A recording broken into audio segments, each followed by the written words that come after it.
project evaluation. The question is, I'll show you. Question 2, how did you address your audience?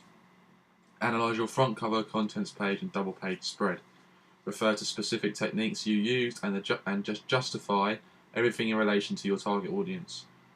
Attracting your audience is referring to persuasive techniques you used to attract their attention, whereas addressing your audience refers to direct, indirect mode of address and formal/informal address.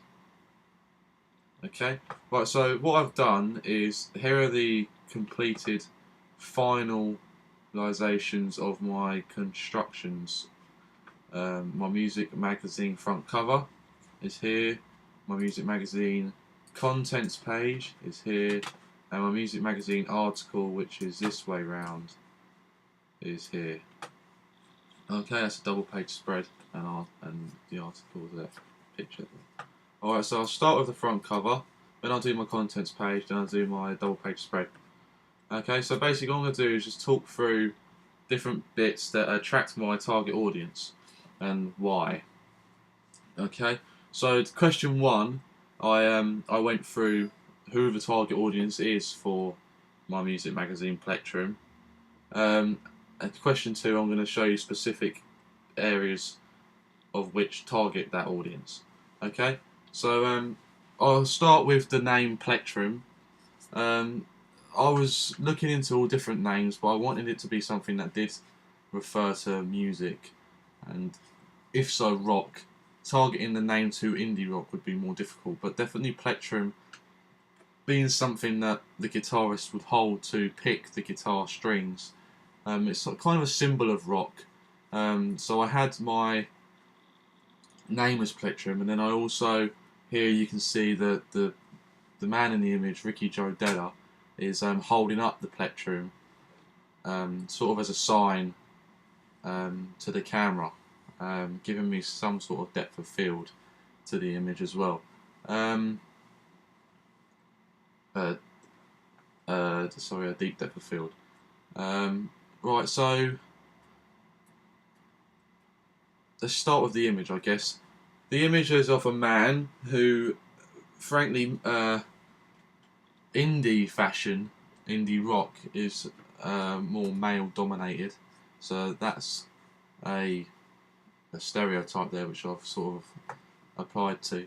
The fashion here, he's got the hairstyle which is very indie rock, which would the suit, the waistcoat, the necklaces, the bracelets, the white top, the image on the top, the fact that he's holding a guitar, just the whole look will apply to indie rock and indie fashion, and therefore my target audience, which are people that will listen to indie, will pick up my magazine, and this will attract them.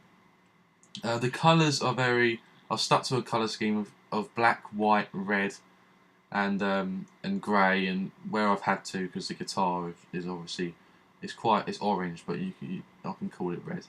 I've used that because they're very sort of indie. They're actually indie colours. If you look at, as I did in my first video, the fashion that people are wearing, it's sort of dull vintage colours, and these are the colour scheme is kind of vintage. The background worked very well, and I was lucky because I wanted to use the background when I took the photo, so I didn't have to do any editing to the background. I've mentioned that it is an indie rock magazine in various places, like there, climbing up the charts. I've got indie bands there that are big today, Stockholm, Nirvana members, Tape Deck, Mountain, the Bad Seeds, the Strokes. They're all indie bands that if someone is looking to buy an indie rock magazine, they'd notice them names, and I've tried to make the text as big as I can without being too forward. As well, my target audience is of a certain age. I've sort of narrowed it down to, I reckon something between 16 is as young as I'm going to go, and a 16 and I don't want, and not on above. I think so you stop being into this kind of thing when probably late 20s, 25, 26. Um, so I've had to include a certain amount of technologies. When I say technology, I mean I've referred to Twitter, which is very, very popular today with that age group. So I've said follow us on Twitter at Plectrum and receive all our latest updates. So that's something I've done there because I wanted to include my include include today's technology. I've got the website there. You get our free ringtones, little pug. Um, I've also done this in my contents page. If you look here, this is my contents page. So again, I've got here a little advertisement there which says saving you 36% on full price, which of course at that age group we're going to want to do, being students. And then if I zoom in there, it actually does say this isn't a very good picture quality, but it says use this code, go onto this website. So that's again referring to websites and the internet, which is something that age group will be quite concerned with. Pictures again here. That these are all music related images that I took myself from different gigs, the Isle of Wight Festival. So these are the kind of people. This is indie rock style, and the audience will look at this and know it's indie rock, and if they're into indie rock, will pick up the magazine.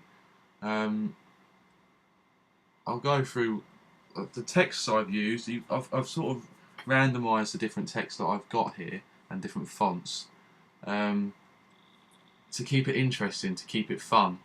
I've gone like bold, stylish. I've done it again here with the title. I've sort of kept that sort of standard Times New Roman, and then underneath gone a bit like stylish. I did that to keep it fun, switch it round. And the names as well, like the subheadings like Lost and Found, On the Up, The Works, Radar. They're all sort of different ways of saying what would be quite boring if you looked at something like a country magazine. It's got to appeal to the audience, and that is something that would appeal to the audience. The images will appeal to the audience if they're into indie rock or rock even. I've tried to sort of keep. You've got to keep the language in the that you use quite colloquial. Like so, have you heard what Matt Cardle wrote? So I've used the word "you" there to sort of keep it a direct mode of address. So it's kind of involving the reader. That's definitely going to capture them and make them want to read on. The colours again, I've used the same colour scheme on that as I have kept the same colour scheme through. Right, and this is my double page spread. I'm not going to zoom into this because I can make them bigger, I guess. Okay, maybe not. Alright, so this is my double page spread. This would be on the left and that would be on the right. Basically what I've done here is I've taken one of the images that I took of Ricky when I was doing my photo shoot, and I changed the background because otherwise it would have been quite too bland. And although I've said it's quite vintage and I like the background, I wanted to do something different with the double page spread. So I coloured in the bricks using the same colour scheme as that was already on the image, and then I added a few greens and blues and stuff just to sort of add some colour into it. And then I carried that through onto the top here, so there was some sort of consistency between the pages. I did the same as I have been throughout with fonts and stuff. Sort of had some fun with the fonts, just doing different fonts. And here I've overhang the Y into the white. I did that purposely just to sort of combine the two colours so that they're not different sections. They're the same section, but I just did that just for fun, really. I've used the convention here, the drop cap, where it says Real Talent and Ricky Jardillo. I've used the same R. that's a convention that I saw in double page spreads or articles, at least in music magazines or magazines as a whole. I've put Ricky Jardella's name there in white, keeping the colour scheme across the 2 pages. And my article, I've used the same sort of language as you would in an article, quite colloquial, exciting, sort of very descriptive, and then there's obviously the musical jargon in there, such as UCA, which is a music university, gig, CD. So you know it's a music magazine which will appeal to the audience. And again, Ricky's dressed in the same way. And something that I want to pick up on as well is the fact that I've used Ricky there in the centre of my contents page, as he's the main topic of the magazine. It's the same. It's consistent through each page I've done. I've got him there on my double page spread, there on my contents page in the middle, and there in the middle of my magazine. Alright, I hope that describes how I've appealed to my target audience.